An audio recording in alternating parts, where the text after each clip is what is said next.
Israel has vowed to exact a price from Iran in retaliation for the large-scale aerial assault on Israel this weekend. Analysts say they expect Israel to respond. However, the timing and the extent of that retaliation remains in question. On Saturday, Iran launched more than 300 drones and missiles against military targets inside Israel in what U.S. President Joe Biden has described as unprecedented. According to Israel's government, it's aware that the country is currently enjoying international support and goodwill from its allies and does not want to squander that. At the same time, they recognize that it cannot allow Iran's first attack on Israeli soil to go unanswered. And to dissect this, I'm joined by Roland Marks of Israel broadcast journalist. Good afternoon from here. Glad to have you join me. Good afternoon. Thank you for having me. Just paint a picture for me of what the mood is like there in response to these incidents of attacks by Iran. Well, as you can imagine, we were very tense going into the weekend. We knew that there was an impending attack by Iran. What it would look like, we didn't know. However, when the Sabbath ended on Saturday night, we were informed by the IDF Homefront Command that there would be an attack, that Israel was going on an emergency footing. Now, where I am, we prepared our shelters. Most homes have a bomb shelter and waited, as we knew that the drones fired by Iran and are quite slow traveling were headed towards Israeli sovereign territory. A very, very tense night, a sleepless night. However, we are now off that emergency footing. And as you can imagine, we are much, much, much more relieved, and life has gone back to normal. We now wait to see what kind of retaliation Israel will undertake. But in terms of the people, help me feel the pulse of the people there in Israel. How has this impacted, for instance, daily life, businesses, or even public activities right there in Israel as a result of these attacks?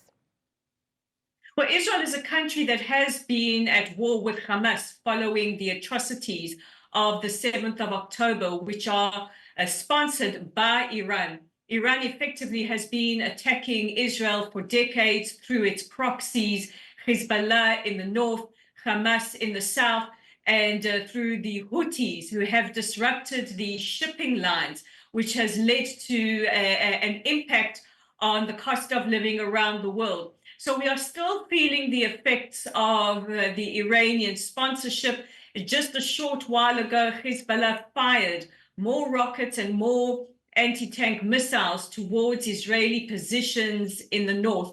So as far as our daily routine is concerned, we still feel the impact of Iran. We are also waiting for the return of 133 hostages still being held in Gaza by Hamas, who are an Iranian proxy. So this affects our daily life. We are still a country very much on the 7th of October.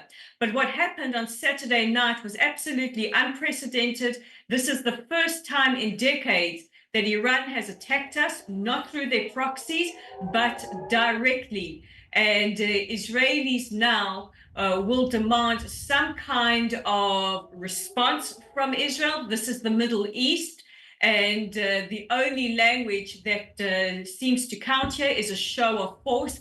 So Israelis very, very much aware that this is a breaking of strategy by not going through proxies.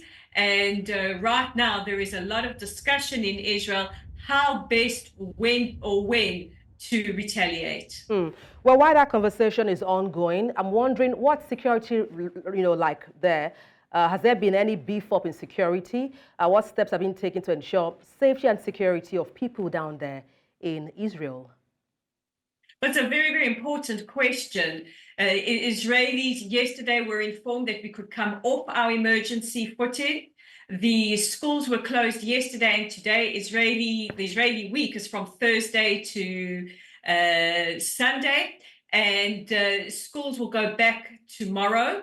But all precautions were taken to ensure the safety of Israeli citizens. Gatherings were restricted, and any educational events were completely cancelled. This has come to an end now. However, we still have the ongoing situation in the north, where we have over 100,000 of our citizens who have been internally displaced as a result of ongoing attacks coming from Iranian-sponsored proxy Hezbollah. So where I am in the center of the country and in places like Jerusalem and Tel Aviv, life has pretty much gone back to normal, albeit now with an awareness that we have seen a change coming from Iran and concerns for any future attacks coming from the Iranians.